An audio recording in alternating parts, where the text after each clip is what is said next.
Hello, everyone. I'm today with the great Michael McHale, one of my very favorite pianists that will be with the Mid-Atlantic Symphony this fall. And I wanted to catch up with my friend Michael and ask him first of all how he was doing during this lockdown. Well, great to chat, Julian. Everything's been going fine so far. I just finished some concerts in the States in the first week of March. And then when it looked like everything was about to close down, I booked a last minute flight from New York back to London, where I live. And luckily got out just before all the airports closed. And I've been at home in London ever since, just doing some gardening, having occasional barbecue, and doing lots of piano practice. I've never had so much free time in my whole life, so it's been no problem at all. Thankfully for us, although lots of people, of course, have had it a lot worse. Yeah, so if you can do some gardening, means you have some space where you are, even if it's in London. Yeah, that's a good thing. And how is your piano doing? Did the piano technician see it just before the lockdown or no? A bit like my hair, which is the longest it's been for several years. My piano is the most out of tune it's been for a long time. I think there's about four broken strings, so it desperately needs some It, it needs tender. the it needs a visit of a technician. Yeah. Great. Well, just to tell our audience here, you and I have done the Emperor Concerto together before at Montclair State University, which was really really nice orchestra. And you came straight off the plane to come. You came from the plane to come straight to rehearsal that day on the first day. Um, and I felt like your relationship with the concerto was so natural. Like the way you were playing it, you were really letting it breathe and creating the most natural phrases out of it. Can you tell me a bit how you think of the piece? Yeah, I mean it's one of my favorite pieces to play. I mean Beethoven in general is one of my favorite composers for the piano, or composers for anything really, string quartet, symphonies, you name it. He was the master of it. But his piano writing, of course, he was a fabulous pianist himself, and yeah, this concerto is obviously the last one, and the kind of in some ways the grandest, and it's on the biggest, most epic scale. And it's a very joyful piece. It's got a great kind of gala festival atmosphere, particularly in the outer movements, and then of course the beautiful intimate slow movement with the muted strings is just absolutely divine. So it's yeah, I love playing it, and it's one of the concertos I played the most as well, which always helps. Every time you return to it, you see something slightly different, and I've kind of lived with it over the years. How would you qualify the character of that last movement? It's kind of like almost got a like a folk like excitement and a kind of real dancing spirit to it. And actually, one of the words I would use to describe it in many places is cheeky. It's Yeah. it's it's got a kind of glint in the eye here and there, particularly when he's moving through the different keys, with the kind of soft version of the opening kind of rather bombastic theme. And it's really a lot of fun to play. Yeah, I've always found that concerto has a quality that is very haunting. Um, from the time I discovered this concerto when I was a child, it's always been a piece that it just stays with you. The melody just haunts you. It's the kind of thing you think of when you go to sleep at night, and you know, it's um, it's one of the most endearing, intimate pieces of Beethoven, paradoxically, despite the more majestic E flat major. I find a little bit of a relationship often between that opening of the concerto and the opening of Mozart 39. I Mhm. find that that late Mozart feel in it that inhabits the classical aspect of that concerto. Do you see that relationship, that late Mozart, a little bit in there too?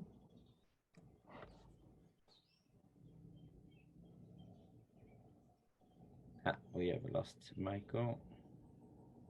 Here I we are. I don't know what happened. Sorry. I don't know. You went frozen. Yeah, yeah, it just I totally cut. thought maybe he's being cheeky, like the last movement of Beethoven. No, I was talking about the relationship in character between the opening of the concerto and the opening of Mozart 39, the big E flat major. Uh, how E flat major keys in that period often have this very luminous, open, very present, let's say bombastic, kind of character. Um, do you see that relationship a bit between Mozart and Beethoven that keeps playing out through Beethoven's career, even when he gets into later works? I always find this fascinating. Absolutely, yeah. I mean, Beethoven, as well as looking forward so much with all the innovations and expansions that he kind of was responsible for, if you like. He's always looking back as well, and Mozart probably is the kind of touchstone more than any other. If you think of another E flat major piece, the Quintet for Piano and Winds is very definitely modeled on Mozart's work for the same forces, also in the same key. Um, the um, the third piano concerto in C minor is definitely inspired by Mozart's C minor concerto. You see these links all over the place throughout his career. Fantastic. So, is Beethoven a composer that attracts you more than others? I mean, would it be like in your top five or? Oh, definitely. Yeah, Yeah. absolutely. Um, one of my first teachers in Ireland was the wonderful Irish pianist and teacher John O'Connor in Dublin, and Beethoven was his favorite composer by a long distance, and he's kind of dedicated a lot of his life to studying and performing all of Beethoven's piano music. So he really, I guess, inspired a deep love of Beethoven in me right from my early teens, and that's continued throughout my life. I mean, I kind of I'm always amazed by the incredible variety and breadth of his output. If you think about his symphonies, the development from the first to the ninth, then the same through his string quartets, the 32 piano sonatas, these five concertos, piano concerto. I mean, just everything he touched, he never stood still. It was always he was looking for something more, and it's really amazing that all of this music was written by one person. Yeah, in some ways, it's like he has. It's a little bit like Picasso in painting. He's had several lives, several composer lives. Yeah, great. Tell me what. How do you see your role in helping the audience focusing onto the composer's music in the concert? What's your concept of that? Because that's something that I've seen with you is that you manage to focus the audience's attention on the music and really create that connection between the audience and the composer. So I wanted to know what's your thinking behind it. Well, I mean, I think there's, I mean, that this is something that's becoming all too apparent at the minute when we're all stuck at home. Um, that there is something so special about the live concert experience that you can't recreate no matter how much you try. I know a lot of wonderful musicians have been doing concerts from home over the internet, which is really great as a substitute. And actually, next month I'm going to be playing a concert at the Wigmore Hall in London, but with no audience, which will be broadcast live on the radio and video streamed. But it's going to be really strange because for me, one of the most important things about performing is performing to an audience, and that communication almost is a two-way thing. You never play the same piece twice, because you never play to the same audience um, twice. And I remember somebody said to me once, every time you play, particularly like a well-known piece, there will be someone in that audience who's hearing it for the first time and someone who's hearing it for the last time, and everything in between. And so it's the kind of the concert itself is like a living, breathing organism that's evolving constantly, and that's the same then for these pieces of music that only live in performance. It's a kind of unusual art form for that reason. I guess visual art or the written word, poetry or novels. They actually the solid um, piece of art is right there and people can experience it whenever they want. But with music, the score is only the start. It actually doesn't do anything on its own. Even if it looks pretty, if the composer has nice handwriting, it doesn't really matter. It's what it ends up sounding like when the performers get their teeth into it that really matters. And it's really fascinating. Great. Yeah, yeah, yeah. I love your view of it. In some ways, I feel like we play if we compare our musical life to maybe the musical life of much more ancient civilization, or ancient forms of lifestyle when everybody in the village would do the music together, right? And then we've had a more specialization of tasks in our societies where everybody's tasked with a part. And as musicians, we play for the audience in the sense of playing to them, but also playing for them and playing in their place, Mhm. so that they are really in completely part of the performance. They are participant in the performance in some ways as much as the people on stage. And they create the resonance to our musical concepts, to our musical emotions, and without them, really, there's no concerts.